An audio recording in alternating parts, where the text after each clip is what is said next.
Let's ask Trey Gowdy, a former South Carolina congressman. He's author of a great book, actually. It doesn't hurt to ask. And what I forgot to realize when I was going through the book is, you know, this guy spent his lifetime gutting his teeth as a state and federal prosecutor. So he knows a thing or two about asking direct, pointed, and no-nonsense questions. I certainly remember that during the Benghazi hearings. But, Congressman, very good to have you. How do you think Democrats are faring in their own prosecution of the judge? Well, Neil, thank you for referencing the book. The number one thing you have to identify is who's your jury, who's your audience. I think Democrats realize they are not going to stop her from being on the Supreme Court. So their audience, their jury would be voters in South Carolina, North Carolina, Iowa, Georgia, Arizona, where there are competitive Senate races. I don't think this has anything to do with where Amy Coney Barrett is going to be a month from now. She'll be on the Supreme Court.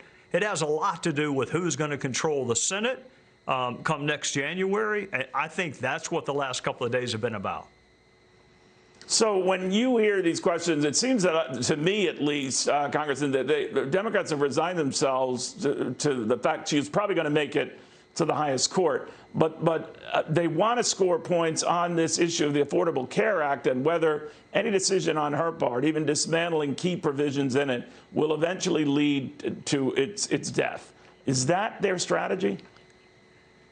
I think it is. It's to scare people. I mean, you heard Kamala Harris during the vice presidential debate say they're coming after your rights, and then she listed a litany of rights. She said it again yesterday. I mean, I feel sorry that Judge Barrett is handicapped, because if she were not handicapped, she could say, look, all 9 justices said the ACA was unconstitutional under the way Obama argued it. All 9 said it violated the Commerce Clause. The only reason it lived is because we ignored you saying it wasn't a tax, and 5 justices said, you know what, even though you said it's not a tax, it really is. So it's not like this is some super precedent where all 9 people thought it was a great constitutional exercise.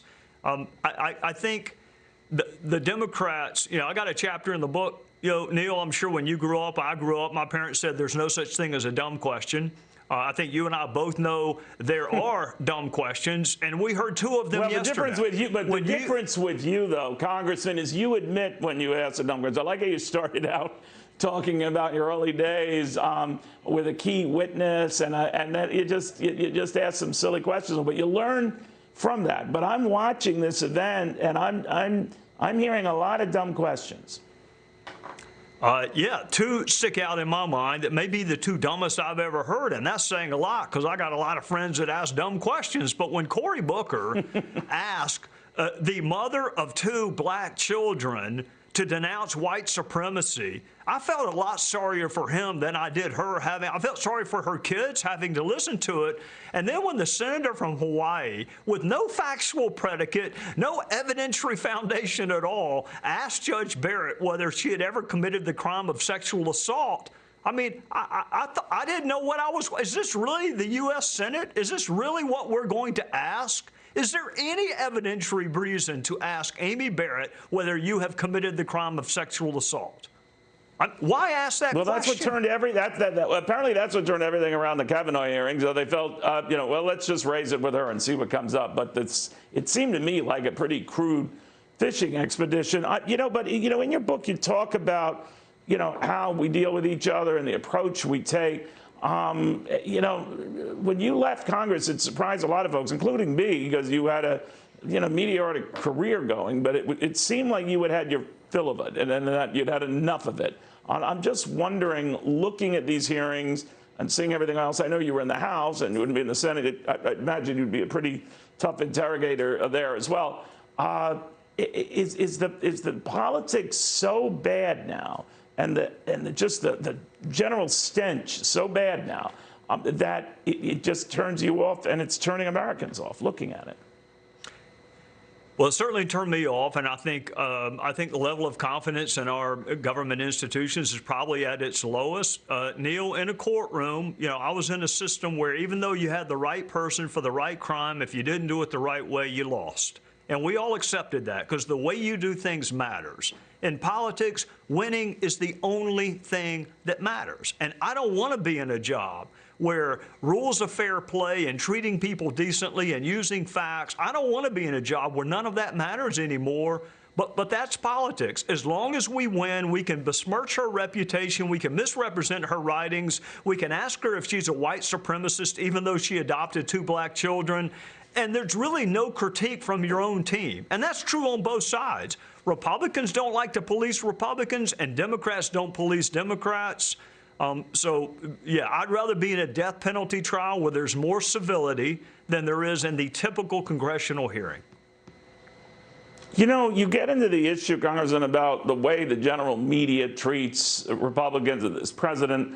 It's not fair and it's not balanced, and you're quite right. I was just curious, taking a leap from your book, whether the president brings on some of this himself by his attack lines, berating even fellow Republicans or those who have anything critical to say of him. You know, Dr. Fauci's experiencing it. Mitt Romney has experienced it. Some of your colleagues in the House who question it on some matters have experienced it. Does he bring the wave of attacks that come from you know, people who serve with him, who to this day keep writing tell-all books about him?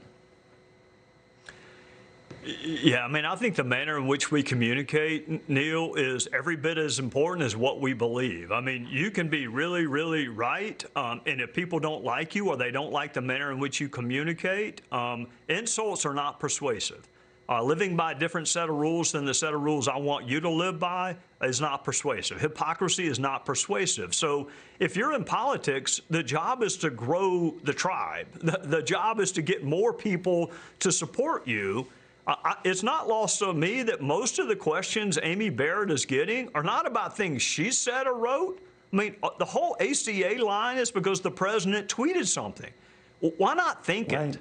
I mean, why does everything have to make its way into a tweet? It's fine to think it, but he put her in a really tough position by some of the things he said before he picked her, and I can only have confidence that he is aware of that and will act accordingly going forward. But I don't know. Trey Gowdy, think it. Don't tweet it. Maybe don't even say it. That's very good. We can learn a lot. Just the power of listening, taking it all in. Trey Gowdy, it is a great book. It doesn't hurt to ask. It raises a lot of these things in a bipartisan spirit that we can do better and be better than we are.